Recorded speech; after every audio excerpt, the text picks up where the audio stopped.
श्यामनगर गांव में दो बूढ़ी औरतें रहती थीं। एक का नाम था टुनटुन और दूसरी का नाम था चुनमुन। टुनटुन मोटी थी, चुनमुन पतली थी।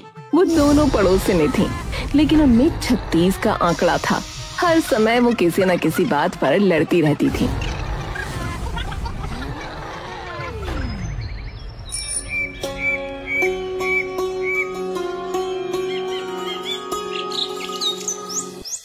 पायल, अरे ओ पायल, मैंने तुझसे साड़ी उतारने को कहा था ना आंगन से, ब्लाउज क्यों ना लाई तू? ब्लाउज भी था क्या? नहीं तो क्या मैं बिना ब्लाउज के साड़ी पहनती हूँ? तूने मुझे कभी साड़ी पहने देखा नहीं है क्या? या अभी भी मैं तुझे नहीं दिख रही? मैं गायब हो गई हूँ या तू अंधी हो गई है? अरे अरे बस करो ना माता जी, समझ गई मैं आपकी बात। अभी बाहर जाकर लेकर आती हूँ। पायल बाहर गई,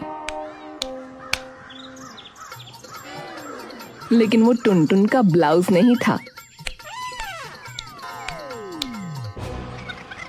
जब पायल ने ये बात टुनटुन को बताई तो टुनटुन का शक सीधा चुनमुन पर गया। अगर बाहर नहीं है ना मेरा ब्लाउज, इसका मतलब चोरी हो गया है, और चोरी सिर्फ एक इंसान कर सकता है, वो चुसे हुए आम सी दिखने वाली चुनमुन। अरे पर की बच्ची, हट परे को, आज मैं उस अगरबत्ती की गर्दन तोड़ दूंगी।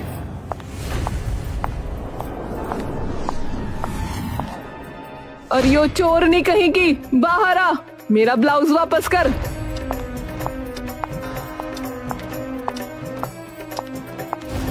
तेरी हिम्मत कैसे हुई मेरे घर में आने की? अभी पुलिस बुलाती हूँ। हाँ बुला ले पुलिस, मेरा ब्लाउज चोरी करने के लिए तेरे चपटे पिछवाड़े पे डंडे बजवाऊंगी। वो दोनों एक दूसरे के बाल खींचने ही वाली थीं कि तभी चुनमुन की बेटी चमेली बाहर आ गई। अरे क्या हुआ टुनटुन चाची? तेरी माँ ने मेरा ब्लाउज चोरी किया है। अरे माँ, आपका ब्लाउज हवा में उड़कर चला गया था, घर के बाहर ही तो पड़ा था, सीधे हाथ की तरफ। आप घर से निकली तो आपने देखा नहीं? लो भाई सुन लो, अब ये मोटी अंधी भी हो गई है।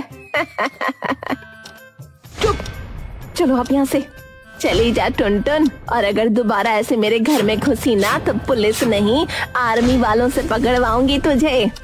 हट बैक। अरे चलो ना यार।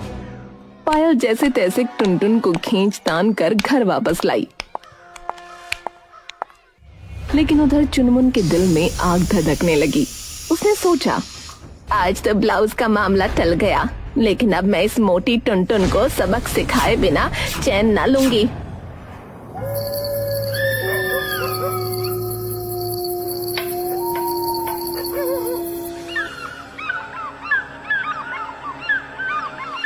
अगले दिन ही उसे मौका मिल गया।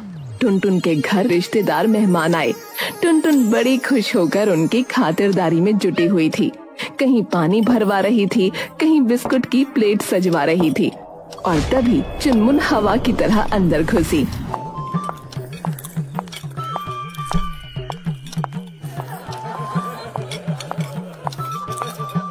अरे वाह टुनटुन, मेहमानों को चाय पिला रही हो। बहुत बढ़िया। लेकिन जरा वो दूध तो वापस कर दो जो कल मुझसे लेकर आई थी। अरे झूठी कहीं की, मैंने तुझसे दूध कब लिया था? ओहो, दूध भूल गई, और चीनी और पत्ती भी तो ले गई थी, और बिस्कुट भी। इतना सुनते ही मेहमानों ने एक दूसरे को देखना शुरू कर दिया। अरे बाप रे, ये हमें जो चाय पिला रही है, ये सब भी कहीं भीख भीख में तो नहीं जुटाया? वैसे टुनटुन, तेरे साइज को देखकर तो कोई भी कह देगा कि तू अकेले पूरी मिठाई की दुकान खा सकती है।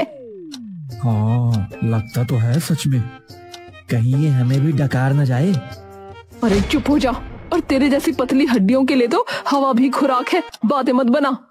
मेहमानों के सामने टुनटुन का मूड ऐसा बिगड़ा कि उसने चुनमुन को लात घूंसों से भगाना चाहा, लेकिन चुनमुन ठहाके मारती हुई दरवाजे की ओर भागी। अच्छा टुनटुन बहन, जाते जाते एक बात और, मेरी प्लेट और चम्मच भी लौटा देना, कहीं ऐसा ना हो भूख में तो प्लेट भी चबा जाए। हे भगवान। ए धत, तेरी ऐसी की तैसी।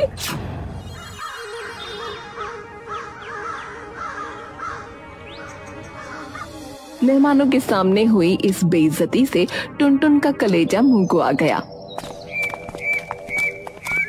मेहमान तो जाते वक्त धीरे धीरे खुसुर खुसुर करते हुए बोले, टुनटुन बड़ी अजीब औरत है। हाँ, कहीं से सब उधार मांगकर हमें खिला रही होगी। मेहमान निकल गए। टुनटुन गुस्से से फट पड़ी। देख ले पायल, उस चुनमुन ने आज मेरी नाक काट दी। अब मैं उसका मुंह काला किए बिना ना रहूंगी। अरे अम्मा, क्यों दुश्मनी पाल रही हो? छोड़ो ना, वरना तुम दोनों हमेशा यूं ही लड़ती रहोगी। चुप कर, तेरी अम्मा का बदला कोई नहीं रोक सकता। उधर चुनमुन रोज की तरह बाजार जाने के लिए घर से निकली। टुनटुन ने मौका देखा और बिजली की तेजी से बाहर निकल आई। उसने केले का छिलका उठाकर चुनमुन के पैरों के आगे फेंक दिया और वो धड़ाम से गिर पड़ी। अरे बाप रे, हाय मेरी कमर टूट गई। मोटी टुनटुन की चालाकी देखी। चुनमुन उठी, वो चीखने ही वाली थी कि तभी सामने खड़ी पड़ोसन वंदना हंसी दबाते हुए बोली, अरे बहनों, ये क्या है? रोज रोज लड़ाई, कभी ब्लाउज, कभी बिस्कुट, कभी छिलका।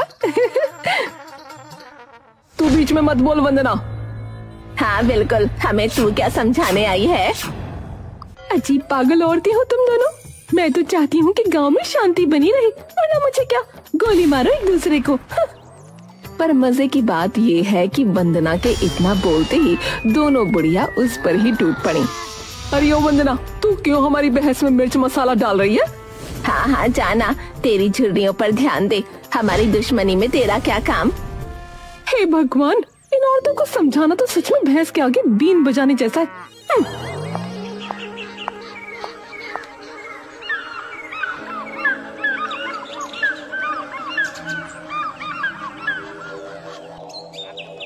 गांव भर में इस झगड़े की चर्चाएं होने लगीं।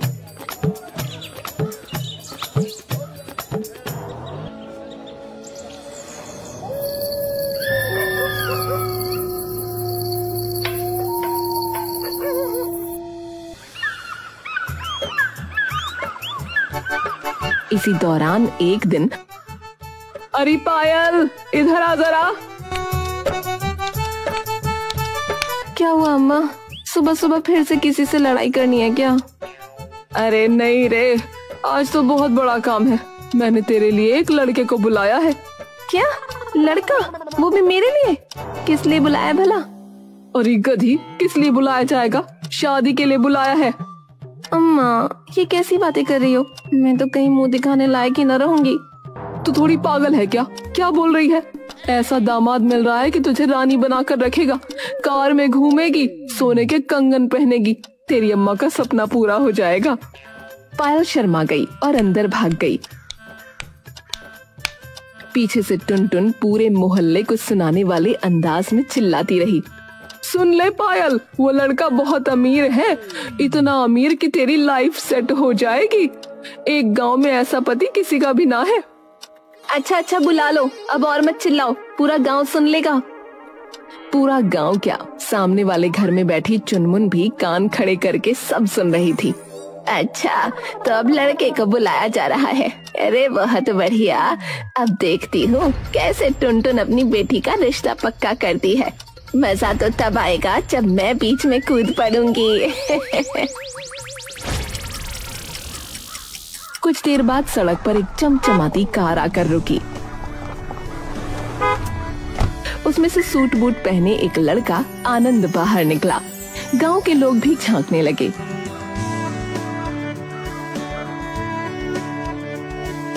टुनटुन के तो पैर ही जमीन पर नहीं टिक रहे थे। अरे बेटा, आ गए तुम? देखो देखो, कार में आए हैं। टुनटुन स्वागत करने ही वाली थी कि तभी लाउड स्पीकर से आवाज गूंजने लगी, ध्यान दे, ध्यान दे, गांव में कुत्तों ने आतंक मचा रखा है। आज से सारे आवारा कुत्ते पकड़े जाएंगे, सावधान रहें।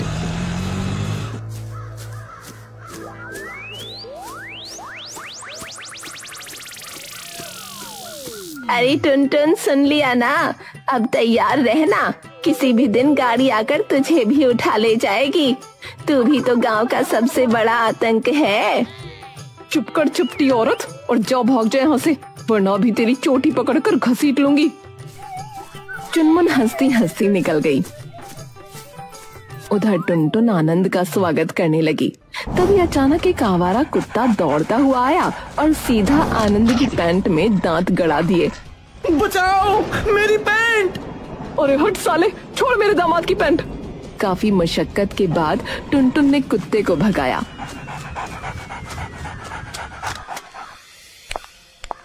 बेचारा आनंद पसीने पसीने होकर अंदर आया। बड़ा खतरनाक गांव है आपका। अरे बेटा, ये तो ट्रेलर है, पूरी फिल्म तो शादी के बाद दिखेगी।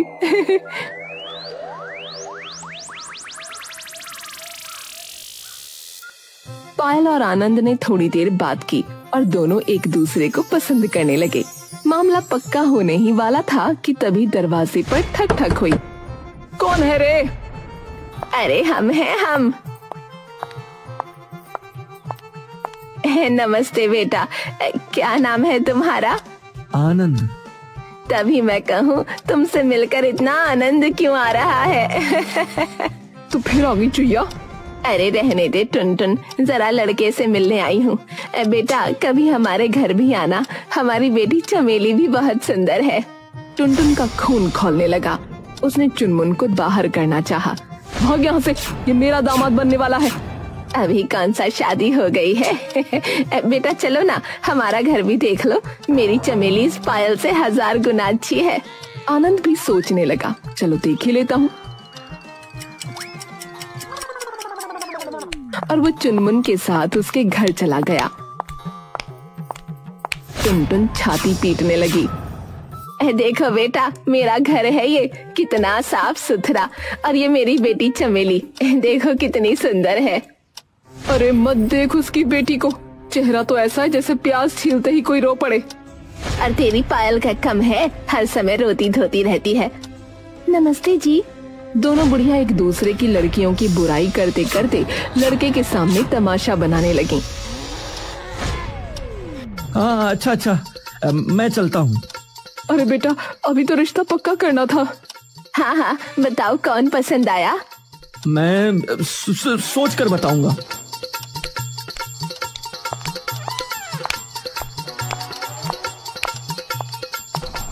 इतना कहकर आनंद कार में बैठकर चला गया।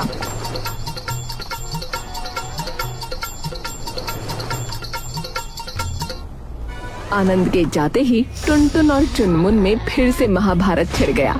दोनों एक दूसरे को ऐसे कोस रही थीं जैसे गली का लाउड स्पीकर फुल वॉल्यूम पर हो।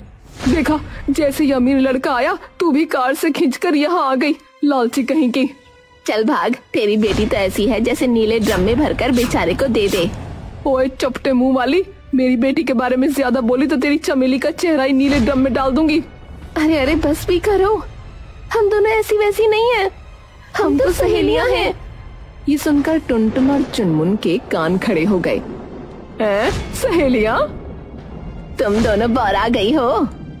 चल पायल, अब तू इस चमेली से बात नहीं करेगी, ये तेरे होने वाले पति को चुरा रही है। अरे अम्मा छोड़ो भी, ये मेरी दोस्त है। दोस्त वोस्त कुछ नहीं होती, यही तेरे सुहाग की दुश्मन है। दोनों सहेलियां एक दूसरे की तरफ उदास नजरों से देखने लगीं और दोनों बुढ़िया अलग अलग घरों में चली गईं।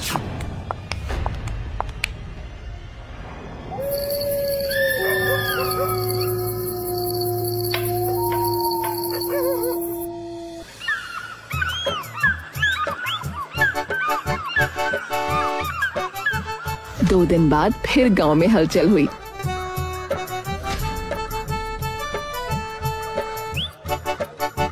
आनंद अपनी चमचमाती कार से लौटा, इस बार अपने दोस्त राजीव के साथ। चल भाई आनंद, आज तो पक्का कर ही लेते हैं। आइए आइए। तभी अचानक एक कुत्ते ने राजीव की टांग में काट लिया। पूरा माहौल हिल गया। अरे ये क्या कर दिया? अरे कोई कुछ करो। अरे कोई बात नहीं बेटा, ये सारे कुत्ते हट जाएंगे। अब तुम बताओ पसंद कौन है? मेरी पायल है ना? मैं जा रहा अस्पताल। हाँ तुम जाओ भैया, हमें बात करने दो। राजीव भाग गया और आनंद बोला, देखिए लड़की तो दोनों अच्छी हैं, पर एक बात है, हाँ हाँ बोलो बेटा। मुझे दहेज भी चाहिए। इतना सुनते ही दोनों बुढ़ियाओं में फिर से प्रतियोगिता शुरू हो गई। मैं दूंगी दहेज, सोने की नथ, चांदी का कटोरा और 5 बकरियां। मैं दूंगी उससे 2 गुना, सोने की चेन, चांदी की थाली और 10 मुर्गे। मैं खेत भी दूंगी, तो मैं घर दे दूंगी। ओह, तो जो ज्यादा देगा मैं उसी से शादी करूंगा। ओके। अब तो दोनों बुढ़ियों ने दहेज जुटाना शुरू कर दिया। कौन क्या लाएगा, यही प्रतियोगिता बन गई।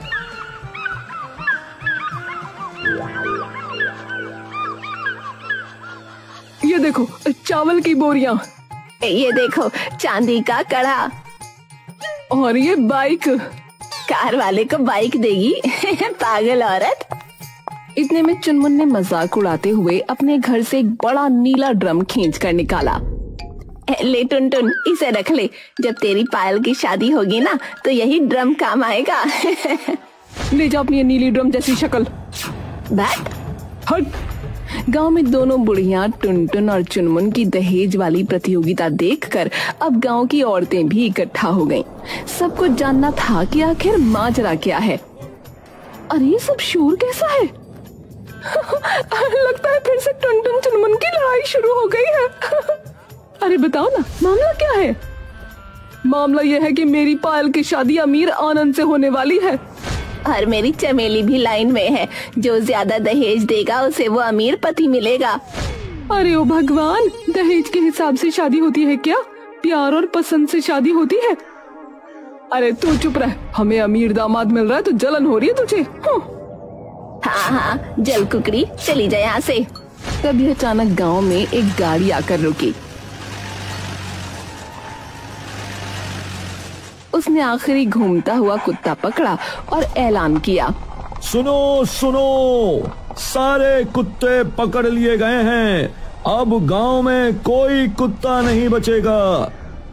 वाह, चलो अच्छा हुआ, अच्छा हुआ। अरे ये कुत्ते पकड़े गए, पर दुनिया में इंसान रूपी कुत्ते जो घूम रहे हैं उनका क्या होगा? कौन इंसान रूपी कुत्ते? ये देखो। सबकी निगाहें अखबार पर टिक गईं। उसमें मोटे मोटे अक्षरों में छपा था, शादी के नाम पर ठगी करने वाला गिरोह पकड़ से बाहर। फोटो में वही आनंद और राजीव मुस्कुराते दिख रहे थे। अबे ये तो वही है। अरे ये साले चोर ठग हैं। दोनों बुढ़िया हक्का बक्का रह गईं। फिर धीरे धीरे उनके चेहरों पर शैतानी मुस्कान लौट आई। चुनमुन, आज झगड़ा छोड़। हाँ, अब मिलकर इनको मजा चखाते हैं, आने दो इसे।